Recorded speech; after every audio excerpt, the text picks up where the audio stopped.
On November the 8th, 1656, in a town near London, England, a little boy was born. His name was Edmund Halley. At that very same moment, a comet without a name was rushing silently through space, passing somewhere near the planet Neptune. That comet would not be seen by people on Earth for another 26 years. In 1682, when Edmund Halley, now a brilliant young astronomer and member of the Royal Society, trained his telescope on this comet and determined to unravel its mysteries. That very comet would one day be named after him, Halley's Comet.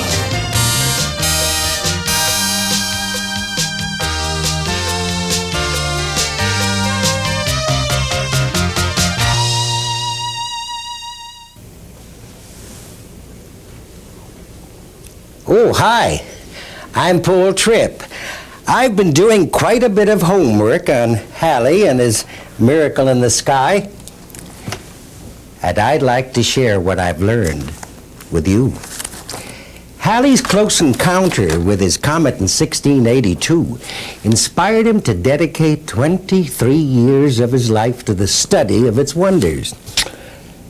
Like a scientific detective, Edmund Halley searched for the clues that helped him to calculate that this comet was in the habit of revisiting our planet every 75 years or so. Now, many things lead me to believe that the comet that appeared in the year 1531 is the same comet that was described in 1607. It is also the same comet which I myself saw and observed when it returned in 1682. The identity of these comets is confirmed by the fact that in 1456 a comet was seen, and although not observed astronomically, yet from its period and its path, I believe it was the same comet which appeared in the years 1531, 1607, and 1682. I may therefore, with confidence, predict its return in the year 1758. Well, he's got me convinced. Oh, I hope I'm right. I really hope I'm right. This comet could make my name as lasting as a rock. Suppose it doesn't come, then I'll be made a laughing stock. Oh! I hope I'm right. I really hope I'm right. Depending on astronomers I've never met before, who said they saw this comet in the dusty days of yore. Suppose they all were careless, never kept their records straight, and claimed they saw my comet, but could not recall the date. I hope I'm right. It really shouldn't matter, I really shouldn't care, 'cause even if it does return, I surely won't be there. If it arrives precisely as I predict it's due, I'd have to stay alive until I turned 102. Still, I hope I'm right, I really hope I'm right.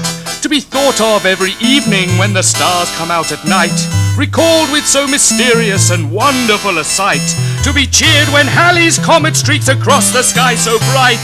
I know I'm right. I don't know why I'm worried, really.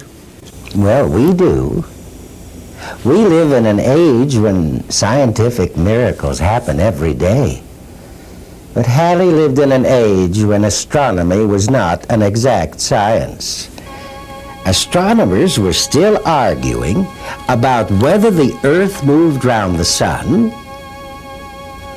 or the sun moved around the Earth. By predicting the return of a comet, Halley was going against all the known facts. Did you ever hear of Sir Isaac Newton and his experiments? Ow! The law of gravity. No. Well, Newton developed his law of gravity with those experiments which said that all the planets, including Earth, had to move round the sun in orbital paths. The problem was that nobody could prove he was right Because for the most part, astronomers judge things only by what they saw. And Newton's theory was beyond their understanding. But Halley understood more than that. He saw how to use Newton's ideas in his own study of comets. It seemed obvious to most astronomers that comets traveled in straight lines across the sky and then disappeared, never to be seen again. But Halley disagreed. Stuff and nonsense, poppycock! It is perfectly plain to me that comets follow an orbital path, much like the planets do around the sun. With the return of Halley's Comet, well, I would be honored if it were so named, when my comet returns in 1758, it will be the very first time in the study of the heavens that a great idea is proven by an awesome event. Then you will see that I am right. And so, by the way, is Sir Isaac Newton. This is Edward Tomorrow reporting the news. Dateline, Christmas night, 1758. I am standing with a group of renowned astronomers from all over the world as they anxiously scan the sky for any signs of the return of Halley's Comet. I think I see it. I claim the first sighting of Halley's Comet for France. Ha! Foolish fellow, that's my scarf flapping in the wind. If anybody sees Halley's Comet first, it'll be an Englishman. Apologies, please. Chinese astronomer have seen this comet for many centuries. Chinaman will see Halley's Comet first. The excitement mounts as the evening sky darkens. It must only be moments now before... Guten Abend, mein friends. For what are you all staring at the sky? Why, we are here to witness a great event. The return of Halley's Comet after an absence of 75 years. The comet? Oh, the comet! I just saw it an hour ago. Gentlemen, your telescopes are pointing in the wrong direction. There he is over there. Look, he's a cute little fellow, isn't he? Flapping in the wind. And what, sir, is your name? You are the first man to witness the proof of Sir Edmund Halley's and Sir Isaac Newton's theories. Oh, is that what I did? My name is Johann George Palitsch. I'm just a simple German farmer who dabbles in astronomy. Oh, by the way, you spell that P-A-L-I-T-Z-S-C-H.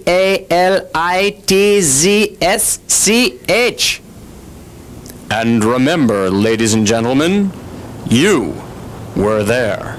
And you can be there this time. Halley's Comet reappeared as Halley said it would in 1758 and then in 1835 and 1910. And it will make another appearance at the end of 1985. Oh, and of course in 2061, 2137, 2213, and on and on and on. You see, Halley's Comet comes to visit us about every 75 years. And that means that for anyone lucky enough to see it, it's a once-in-a-lifetime experience. It's a once-in-your-lifetime experience. But let's get down to the facts. What will you actually be seeing when you look up in the sky and say, "Hi, Halley's Comet"? Now, a comet has three main parts: the nucleus, the coma, and the tail. As to what these are made of and how they are formed, well, there are a lot of theories, but no one really knows. In Halley's day in the 1600s, science was not advanced enough to study a comet's actual makeup. But by 1910, science had come far enough to attempt a serious study of what a comet actually was. Still, even with the most powerful telescopes available, scientists could not get a close enough look. But scientists being what they are, they took a stab at an educated guess They figured a comet is a streak of light that spreads across the sky. It isn't very often that they chance to happen by. It seems to be a miracle that makes them look so nice. Would you believe it all starts out with dust and dirt and ice? Well, it's a dirty snowball, a dusty, dirty snowball. A good part of its life is spent looking like a lump. Yes, it's a dirty snowball, like in a city snowfall. Why should we get excited over such a dumpy bump? Well, I'll tell ya. A comet isn't much until it starts to near the sun. But as it comes in closer, a phenomenon's begun. This dusty, bumpy, dirty, frumpy, lumpy, solid mass gets partially converted into brightly glowing gas. It's just a dirty snowball, starts out a dirty snowball, but bring it near the sun and it will change before your eyes. This little dirty snowball becomes a shining glow ball. This most amazing blazing sight will surely hypnotize. Well, now our comet's glowing and it's looking kinda pretty, considering the way it looked when we began this ditty. This little lump is shedding lots of atoms small and frail, which brings us to the subject of its most distinctive tale. The sun's light bumps these atoms, now they're charged electrically, and soon we'll learn precisely how long the tail can be. These atoms all are pulled into a great magnetic race, and a comet's tail will stream 1,000,000 miles out into space. From just a dirty snowball, a tiny dirty snowball, a comet may start tiny, but it sure ends up a sight. Oh, from a dirty snowball that's traveled quite a long haul and given us a miracle of brightly shining light. It has given us a miracle of brightly shining light. Now, in the past, scientists used to bite their nails, wondering whether the comet would keep its prearranged appointment with Earth. This time, however, we don't have to wonder, because we've already seen it. That's right. As far back as 1982, the giant telescope on Mount Palomar in California detected the comet when it was still beyond Saturn, over 900 million miles away. Scientists from all over the world have formed an organization for the study of Halley's Comet and call themselves the International Halley Watch. And in 1989, all this new information about Halley's mysterious comet will be published for the whole world to share. For the first time, we will not be limited to viewing Halley's Comet from our own Earth. Now, we have the ability to go up and study the comet in its own environment, outer space. In 1984, the Soviet Union launched 2 probes to study Venus. At the suggestion of French scientists, these probes had been modified to enable a further study of Halley's Comet in March 1986. The probes will pass within a few thousand miles of the comet's nucleus, sending back television pictures. And then there's Giotto. Now that's the European Space Agency's probe. On the night of March 13th, 1986, this spacecraft will race through the comet's atmosphere at speeds approaching 40 miles per second, or over 140,000 miles per hour.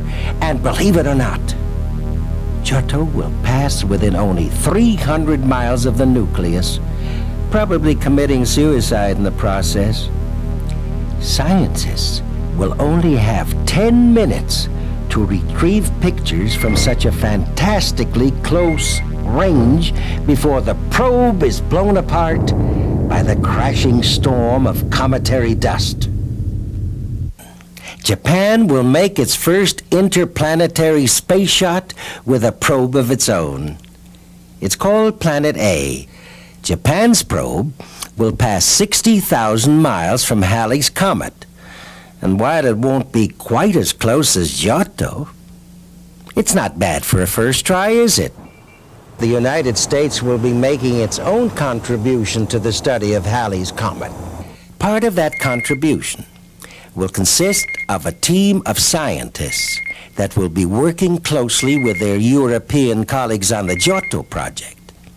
In addition, a NASA spacecraft orbiting Venus will become an observatory, radioing back to Earth pictures of the comet at its most brilliant point. Astronauts aboard our space shuttle will also report back to Earth on their comet watch, and mounted on board will be powerful ultraviolet telescopes to send back priceless information. Now that we know what all these countries are doing in this year of Halley's Comet, let's see what the comet itself has been doing since its last visit to Earth.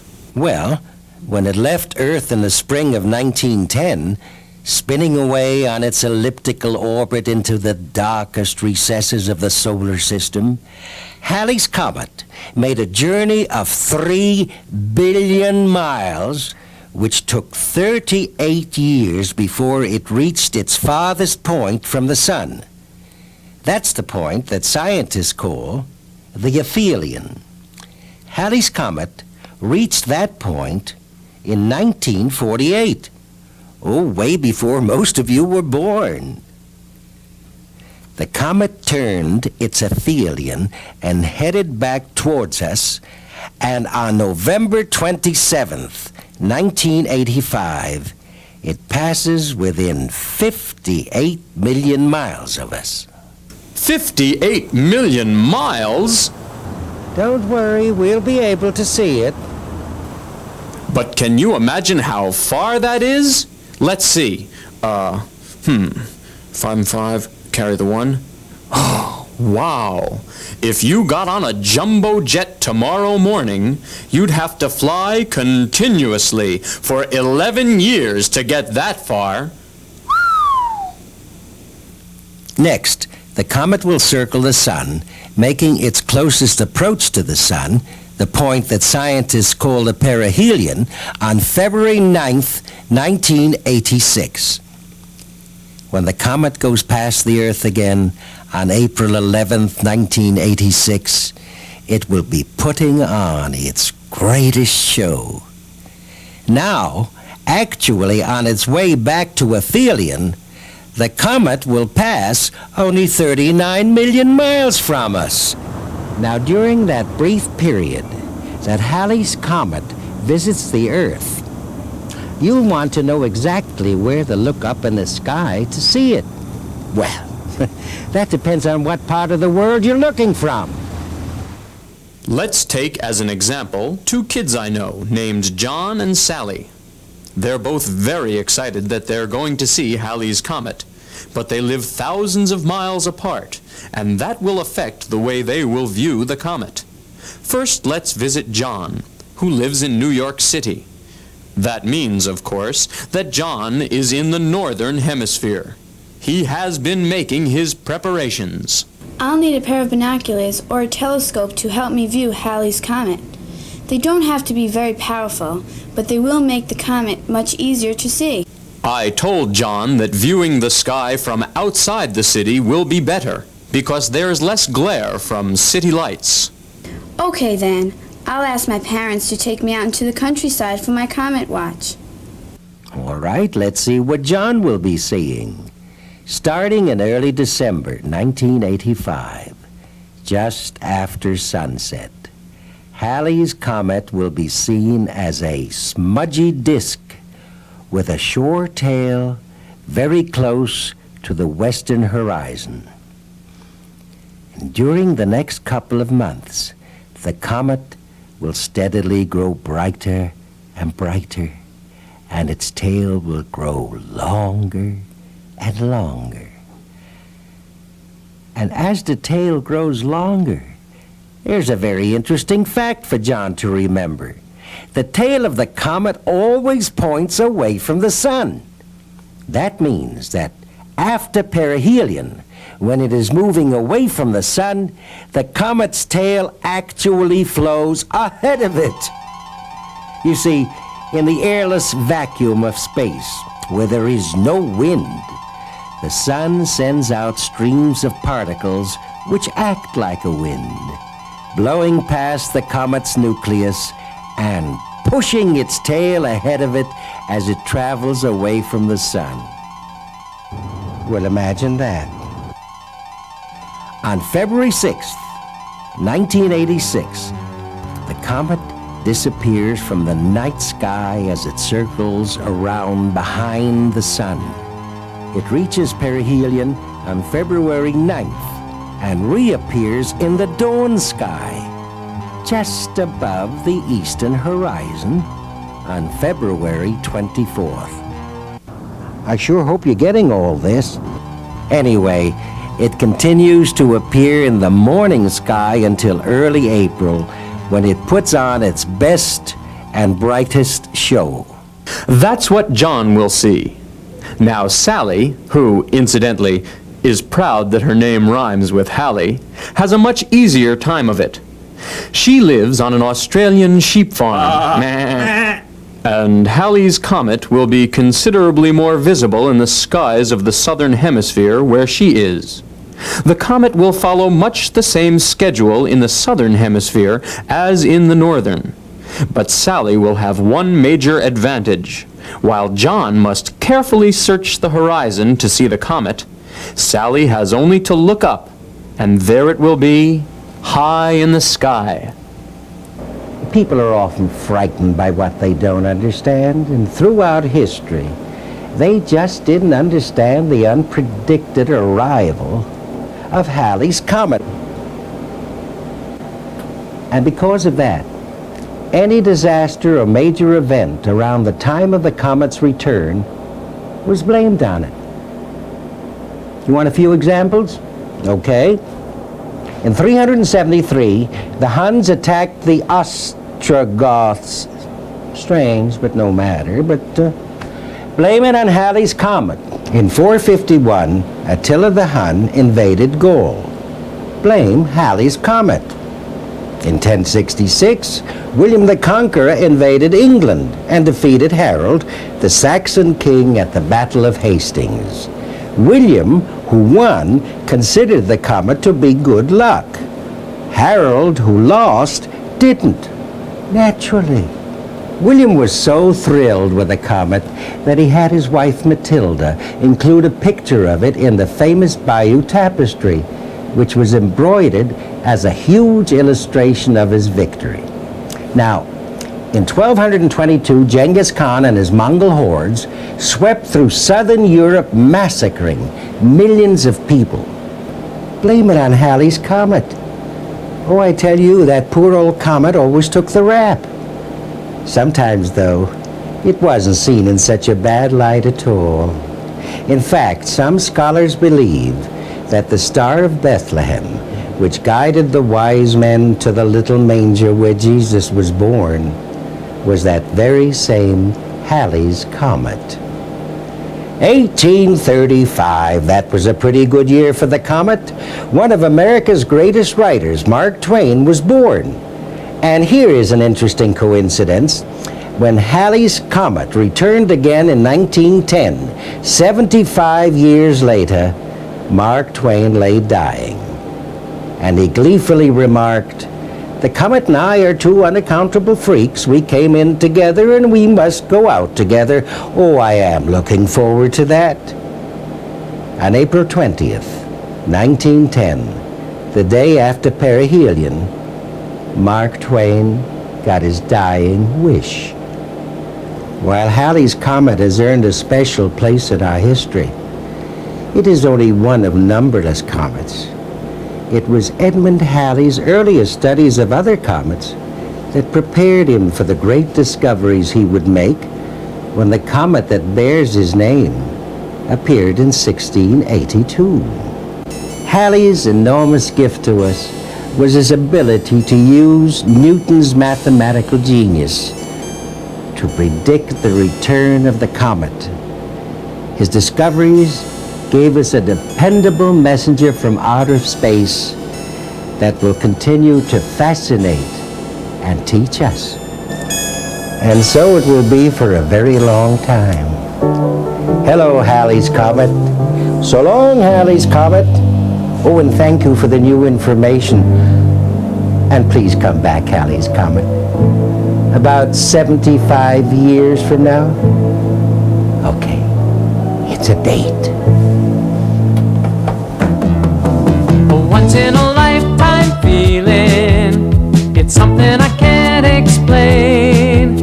The feeling of having a very best friend or walking in the rain. A once-in-a-lifetime feeling, a feeling you cut with a knife.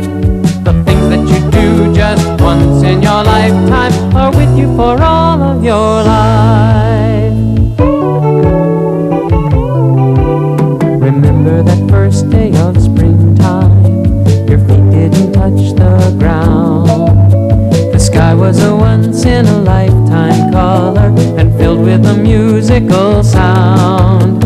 A once-in-a-lifetime sunset, a song that can make you cry. The wonderful first time you fall in love, a comet across the sky. A once-in-a-lifetime feeling, a feeling you cut with a knife. The things that you do just once in your lifetime are with you